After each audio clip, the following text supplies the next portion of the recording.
안녕하세요. 별게 다 있네. 한 90년대, 2000년대, 2010년대에 들어서 3대 반려견에 속했던 시츄에 대해서 한번 해보도록 하겠습니다. 여러분들 시츄 아마 모르시는 분이 없을 정도로 말티즈 푸들 그리고 요크셔 테리어 시츄는 우리나라 반려견 문화에 굉장히 중추적 역할을 해왔던 견종이라고 보시면 될 것 같습니다. 자, 여기 사진에서 보시는 것처럼 시츄라는 견종들의 여기와 관련된 제가 물론 사진을 조금 이제 예를 들어 미용한 사진보다는 스탠다드에 맞는 사진을 좀 가져왔기 때문에 강아지 때는 굉장히 귀엽고 점점 털이 북슬하기 시작해서 성견이 됐었을 때는 굉장히 미용 쪽으로나 그리고 털이 굉장히 좀 이쁜 이러한 풀 코트를 가지고 있는 이런 이쁜 반려견입니다. 물론 주위에서 이런 시츄를 보기보다는 이제 조금 아주 이쁘게 뭐 곰돌이 컷이라든가 뭐 이러한 미용을 한 그러한 시츄를 많이 보셨고 했기 때문에 조금 이런 스탠다드가 좀 부담스러우실 수도 있겠지만 시츄라는 견종은 먼저 이 시츄의 견종에 대해서 스탠다드에 대한 사진을 한번 보여드리고 시작하도록 하겠습니다. 저희가 이걸 하면서 항상 제가 항상 이런 말씀을 드리죠. 우리가 그동안 몰랐던 역사, 이 기본적인 성격이라든가 이런 거에서는 제가 키포인트를 딱 잡아드리고 제가 자료를 많이 이렇게 좀 봤거든요. 어느 정도 지금 여러분들이 알고 계신지 하고 자료를 보니까 시츄에 대해서 그냥 뭐 이유도 없이 뭐뭐 하더라 이렇게 되어 있는 게 있거든요. 그래서 제가 그런 부분에 대해서 조금 오늘 짚고 좀 넘어가도록 하겠습니다.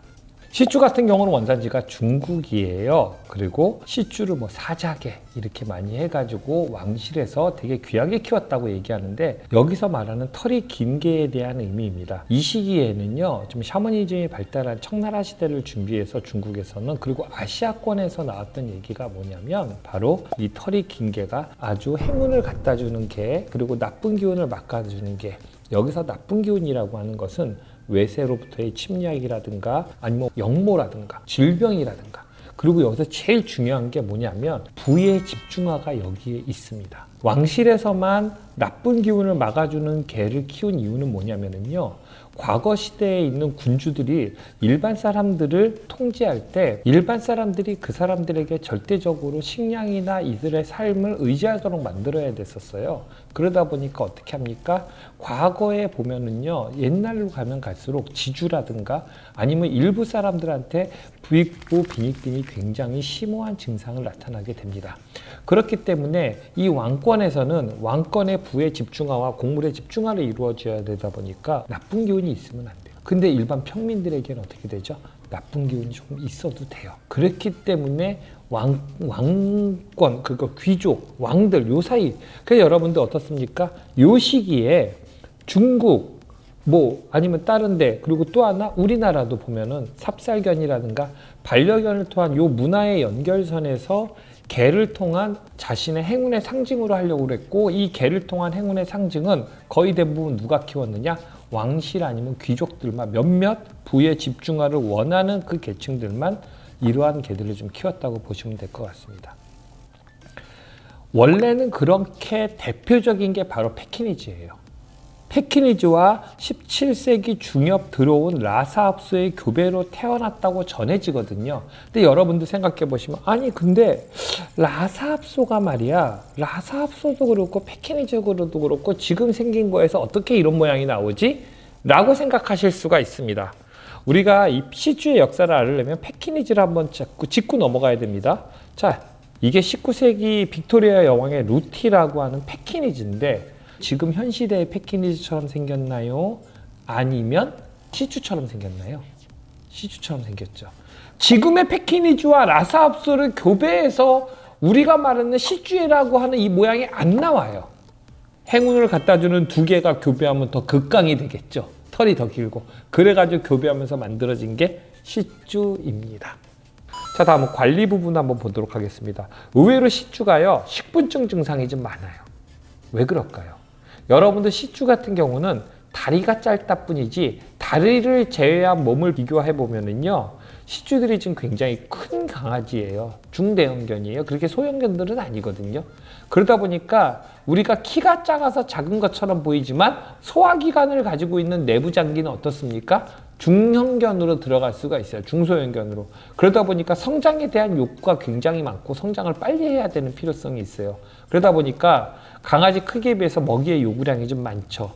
그래가지고 식분증이라고 하는 것은 좀 어렸었을 때 먹이가 양이 적어서 먹이에 대한 갈구가 있었을 때, 그러니까 먹이가 부족함으로 인한 식분증이 좀 많습니다. 그래서 강아지 때 식분증을 많이 보이고요.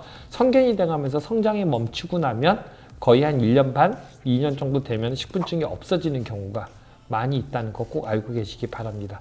분리불안 증상은 없는 경우가 많아요. 다른 개들에 비해서. 왜 그럴까요? 의존적이 아니라 얘네들은 조금 뭐라 그럴까? 아까도 말씀드렸죠. 그냥 있는 걸 좋아해요. 얌전한 성격이에요. 그래서 다른 개들은 얌전한 성격이어도 사람이 없으면 어떡합니까? 난 어떻게 해야 돼? 라고 하는데 얘네들은 사람한테 의지하는 경정도 있겠지만 어디든 자기 보금자리를 잡는 개들이 굉장히 많아요. 털 빠짐은 많으나 털에 엉킴이 많음으로 주의해야 된다고 되어 있는데 여기 다음 털 한번 보십시오. 지금 이게 시주에 보면은요. 시주가 털이 별로 그렇게 힘이 없고 하늘하늘 거리는 털이거든요. 그거는 뭐냐면 털 빠짐은 별로 많지가 않아요. 거의 싱글 코트 같은 털이기 때문에 근데 털에 힘이 별로 없어요. 여기 지금 보시면 저 뒷다리도 그렇고 배도 그렇고 이 솜털 같은 거 한번 물에 묻고 나면 엉키기 시작해요. 지금 옆에 오른쪽에 미용한 강아지 보시면은요. 미용을 해가지고 털을 이게 우리가 빡빡 미용을 하는데도 불구하고 털이 다 엉켜가지고 붙어 있습니다. 그러니까 시주는 어떻게 해야 되느냐? 털을 거의 하루에 한 번 정도는 빗겨 주셔야 돼요. 그리고 또 하나 이 털을 빗길 때 슬리커는 사용하지 마시고 되도록이면 일자빗, 콤이라는 걸 이용해서 일자로 좀 빗겨 주셔야 돼요. 슬리커로 빗게 되면 지금 위에 있는 사진처럼 겉에 털은 괜찮은데 속에는 완전히 엉켜버리는 이 부드러운 털들의 단점이 바로 이런 거라는 거 알고 계시기를 바라겠습니다. 그럼 여기서 궁금하신 게 뭐냐면 강아지 때는 엉킴이 덜한데 성견이 되면서 그러는 거거든요. 근데 아니 지금 이 사진을 보면은 뭐 이런 거는 털에 힘이 있다는 거 아니에요 하고 얘기하실지 모르겠지만 여러분들 일반적으로 이런 사진이나 이런 데 보실 때 스탠다드 푸들 있죠. 스탠다드 푸들도 그렇고 비숑 프리지의 어떤 얼굴도 이렇게 동그랗게 하는 거 있잖아요. 그것도 그렇고 지금 시추나 이런 애들도 어느 정도 털이 막 일어나가지고 막 이렇게 이쁘게 동그랗게 잘리는 거 있잖아요. 그거는 다 스프레이를 좀 뿌려가지고 털을 세우는 거라는 거 알고 계시길 바랍니다. 다양한 눈 질환이 있습니다. 그래서 안건 내방증이나 각막 질환이 있는데요.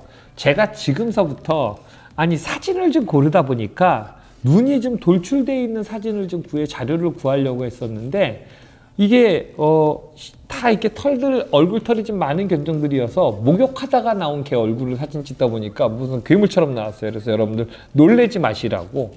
예, 지금 보시면 여기 지금 얼굴에 지금 물 묻은 게 있잖아요. 시추들은 얼굴, 입이 거의 단두 정도는 이제 언더고, 그래서 이제 먹이 먹는 것도 주의해야 되겠지만, 지금 보시면 일반적으로 저 놀란 눈은 흰자가 더 많이 나오고, 일반적으로 눈을 뜨고 있어도 흰자가 조금 보일 정도로 눈이 되게 앞으로 튀어나와 있어요.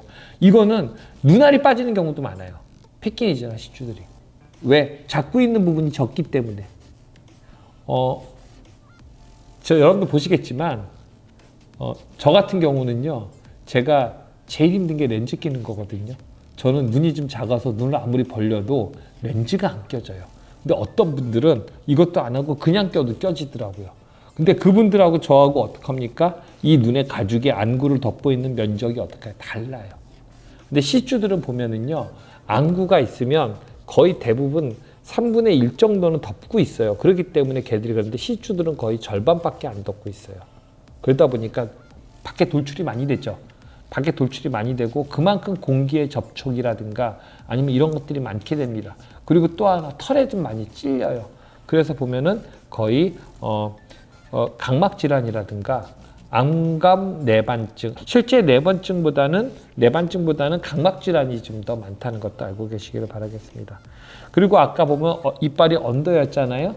그 언더라고 하는 것은 뭐예요? 결국은 코가 주름져 있거든요. 그러니까 코뼈가 얘네들이 일자가 아니라 우리가 말하는 코로 숨을 잘 쉬어야 되는 그레이하운드나 이런 애들은 이 머질이 길죠.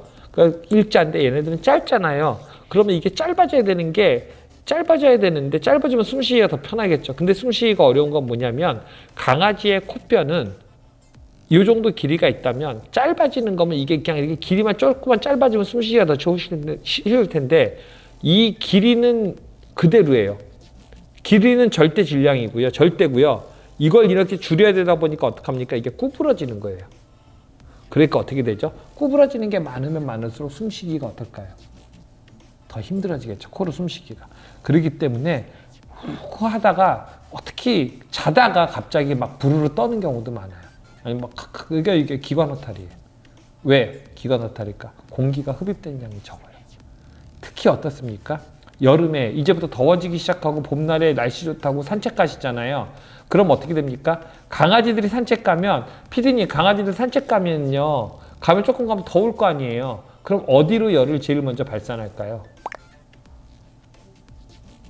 그러니까 강아지들이 발산하는 건 배라든가 발바닥이라든가 입이잖아요. 근데 우리가 공원 같은 데를 산책하면 햇빛이 따뜻한 날 산책하잖아요. 그러면 보도블럭이나 풀이나 바닥이 더 뜨거울까요? 안 뜨거울까요? 뜨겁겠죠. 그러니까 발바닥은 이미 열을 발산하기는 어려워요. 배도 열을 발산하기는 어렵겠죠. 그럼 제일 주요 열을 발산하는 곳이 어디일까요? 혀죠. 그러니까 혀가 다른 때보다 더 많이 나옵니다. 혀가 더 많이 나오게 되면 혀가 움직이는 범위가 넓잖아요. 여러분들 한 번이라도 제 얘기를 들으신다면 코를 막고 숨을 한번 혀를 움직이면서 숨을 쉬어보세요. 숨을 못 쉬어요. 그죠? 그러다 보니까 어떻게 돼요? 코를 막고 혀를 움직이면서 숨 쉬려면 숨이 안 쉬어져요. 제가 말을 하면서 이렇게 하면서 할 때는 코로 숨 쉬기 때문에 그래요. 그러니까 반대로 따져보면 개들이 어떻습니까? 혀를 내밀면 코로 숨 쉬어야 되거든요. 혀로 많은 숨을 내시게 되면 혀로 막 이렇게 하게 되면 이제 코로 숨을 쉬어야 되는데 얘네들은 코로 숨을 쉬는 게 힘들어요. 그러다 보니까 어떡합니까? 혀를 갖다가 강제적으로 열 발산에 쓰지 못하고 숨 쉬는 데도 써야 되죠. 그러니까 이런 현상이 나오는 거예요. 뭐? 체온 조절하자니 숨을 못 쉬겠고 숨을 쉬자니 체온 조절이 안 되고 그러니까 빨라지죠. 그래서 여러분들 제가 좀 이거 소리로만 할게요. 강아지들 이런 애들 조금만 가면 어떡합니까? 막 이런 소리가 나요. 왜 그럴까? 그만큼 빨리 세게 가는 거예요. 그러니까 여러분들 운동이나 이런 것들 왜 이렇게 쇳소리가 나는지 이게 바로 이렇게 되다 보면 어떻게 되죠? 공기가 점점 산소가 뇌에 전달되는 게 적어지죠. 왜? 공기 흡입량이 적어지니까. 그러니까 기관호탈이 그래서 나온다고 보시면 될 것 같습니다. 자, 마지막으로 요 지금 두 마리의 사진을 보시게 되는데 요 뒤에 있는 강아지의 사진을 보시면 다리가 똑바로 서 있는 게 아니라 옆으로 이렇게 벌어져 있어요. 이거 우리가 카우웍이라고 하는데 여러분들 이 다리가 왜 그런지 아세요? 몸이 기른 개들이면 다리가 짧아졌다고 그러잖아요, 특히. 근데 다리가 짧아지면 그러는데 여러분들 하나 지금 보시는 게 바로 시쭈 같은 경우는 앞다리가 더 짧아요. 앞다리가 더 짧기 때문에 걸을 때 뒷다리가 정상적으로 걸으면 앞다리하고 밸런스가 안 맞아요. 그러니까 앞다리와 뒷다리가 같이 짧아지면 괜찮은데 예를 든다면 닥스훈트 같은 애들은 카우웍이 잘 안 나와요. 왜? 앞다리보다 뒷다리가 조금 더 발달돼 있어요. 근데 얘네들 시추들은 뭐냐면은요, 앞다리가 발달되지 않고 뒷다리는 어느 정도 그 모양을 유지하고 있거든요. 뒷다리와 앞다리의 밸런스가 안 맞아서 뒷다리를 제대로 한번 디뎌가지고 딱 어느 정도 가면 앞다리가 그걸 따라가지를 못해요. 그러니까 여러분들 이 카우웍 나오는 개들이 보시면은요, 똑바로 걷지를 않고 조금 줄여져 걷는 거예요. 그게 이제 버릇이 돼버려서 그래요. 여러분들 지금 얘네들이 보면 사람으로 말하면 뭐냐면은요, 이게 그걸 무슨 걸음이라고 그러죠? 팔자걸음? 팔자걸음 같은 경우 지금 비슷하게 되는 거잖아요. 이렇게 아이고 이렇게 아주 옆으로 이렇게 팔자걸음 걷잖아요. 옆으로 팔자걸음 걸을 때 여러분들 똑바로 걷는 사람들이 어떡합니까? 더 빠릅니까? 팔자걸음이 더 빠릅니까? 같은 걸음으로 걸어가면 똑바로 걷는 사람들이 팔자걸음보다 훨씬 속도가 빨라요. 속도가 빠르다기보다는 걷는 면적이 훨씬 더 넓겠죠. 팔자걸음 하시는 분들은 열심히는 가는데 그렇게 많이 걷지를 못해요. 그러다 보니까 어떡한다? 앞발에 맞춰서 뒷발의 밸런스를 거의 걷다 보면 맞추다 보니까 뒷발의 모양이 변형이 되게 되는 거예요. 그리고 거기다 또 뭐예요? 이 시쭈들이 보면은 몸이 무겁다, 안 무겁다? 몸은 무겁죠. 그래서 이게 뒷다리의 골격이 변형된 상태에서 점프를 뛰거나 팔짝팔짝 뛰게 되면 가뜩이나 좀 다리가 잘못 틀어져 있는데 더 많은 심한 구경이 되죠. 그래서 뭡니까? 시주들 같은 경우, 다른 개들 같은 경우 어떻습니까? 미끄러운 바닥에서 펄쩍펄쩍 뛰지 말라고 하는 게 이게 잘못된, 이게 좀 변형이 온 상태에서 뛰다 보면 자꾸 자극이 가지게 되거든요.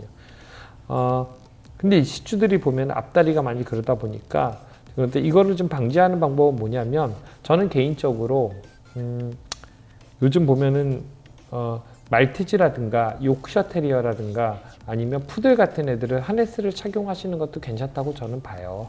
왜 그러냐면 걔네들은 몸의 밸런스가 잘 맞아요. 근데 시추들은 아까 말씀을 드렸죠. 앞다리가 조금 뒷다리보다 앞다리가 발달이 덜 되기 때문에 앞다리를 어떻게든 좀 빨리 걷게 하는 게 우선이거든요. 근데 여기에 하네스를 채우게 되면 어떻게 될까요? 여기가 지금 겨드랑이가 조금 불편해지면서 걷는 게 더 태화되는 개들이 많아요.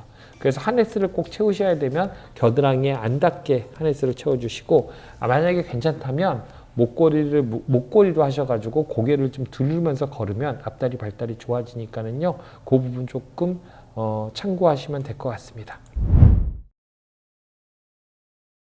진료는 병원에 가시고 반려견의 전문적인 거는 훈련사들한테 상담하시고 이 얘한테 필요한 용품들은 용품을 파시는 분한테 상담하셔야 되겠지만 그래도 저는 좀 전체적으로 볼 때 이런 부분들은 조금 주의해서 해주시는 게 좋을 것 같습니다라는 부분을 말씀을 드렸으니까 이 부분에 주의하셔서 관리를 하시고 시추 키우시는 분들 좀 도움이 되셨는지 모르겠습니다. 여러분들이 혹시 모르고 계신 부분이 있었다면 여러분들 참고하셔서 여러분들의 반려견들과 함께 더 행복한 삶이 되시기를 바라겠습니다. 감사합니다.